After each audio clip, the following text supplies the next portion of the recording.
ang ginagawang matuwid ng Diyos ay ang siyang tao. At ito ay sa pamamagitan ng kanya pananampalataya. Kahit anong gawin mo mga kapatid, yung iba, kala nila mga kapatid, matuwid yung ginagawa nila, ay tutulong na lang ako, kahit hindi ako magsisimba, kahit hindi ako makikinig ng salita ng Diyos. Mabuti naman yung ginagawa ko. Pananaw nila yan.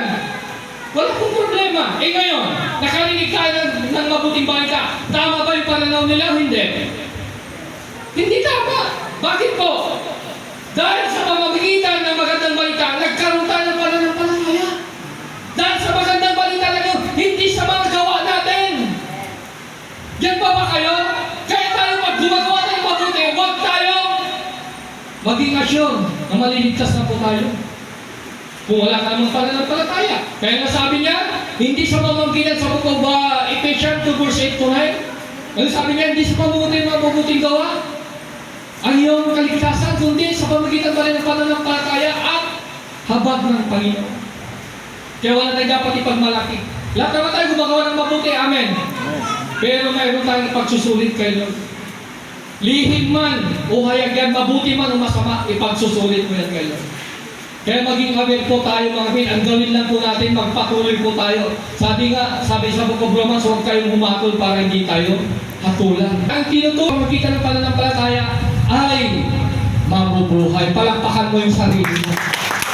Kasi ang dito ka, may pananampalataya ka. Doon pa lang mga kapatid, sabi niya, mabubuhay ka. Totoo po yan. Sabi sa Book of Ezekiel, ano sabi niya po doon? Ang matuwid na nagpaka-masama ay mamamatay. Ngunit ang masama na nagpakatuwid ay mabubuhay. Panghawakan natin yan kasi salita ng Panginoon. Ano pa? Next po tayo. Pangalaw, introduction. Why we need faith in our lives? Bakit kailangan natin ang pananampalataya sa ating buhay? Because it's provide inner strength during hard times. Diyan tayo humugot ng kalakasan. Sabi nga ni Pablo yung naranasan nyo sa atin ngayon, higit pa sa naranasan ni Pablo. Kung titignan natin yung buhay ni Pablo bilang isang pananampalataya, sabi niya sa Book of Acts chapter 20, lumuluha kong nagtiis ng maraming pagsubok. Pinagtatangkan akong patayin. Sabi niya. Pero anong sagot ni Pablo? Sabi niya sa Book of Acts 20:24, walang halaga ang aking buhay. Magampanan ko lamang ang tungkulin na pinagkaloob sa akin ng Diyos. Yung mangaral ng mabuting balita para sa tao. Amen po? Pero sabi ng Panginoon, naranasan ko rin magutom. Naranasan ko rin mapagod, mapuyat. Yung naranasan natin, naranasan din nila. Yan ba kayo?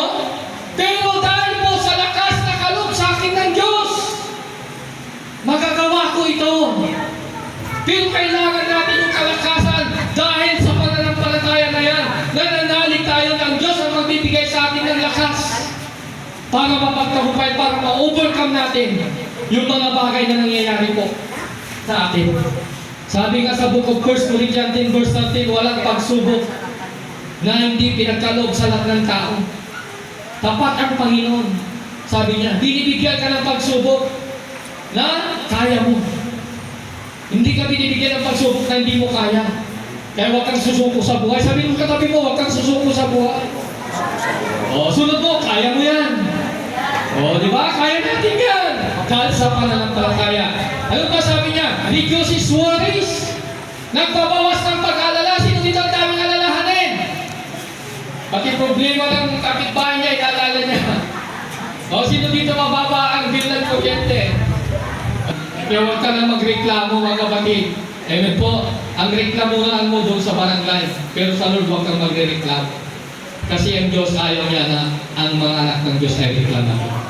Pinakita niya, sabi ko sa inyo, ang ating buhay, linatag na ng Panginoon. Sumunod ka lang sa kanyang daan. Hindi ka maliligaw, hindi ka mapapahamak.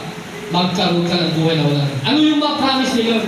Hindi dumating ang Panginoon dito para pumatay manira mo. Sino yung pumapatay? Sino yung umawasak? Sino yung naninira?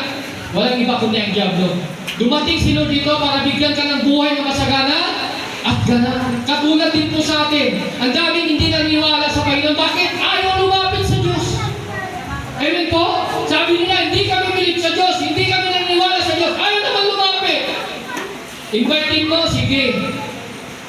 Kauna lang,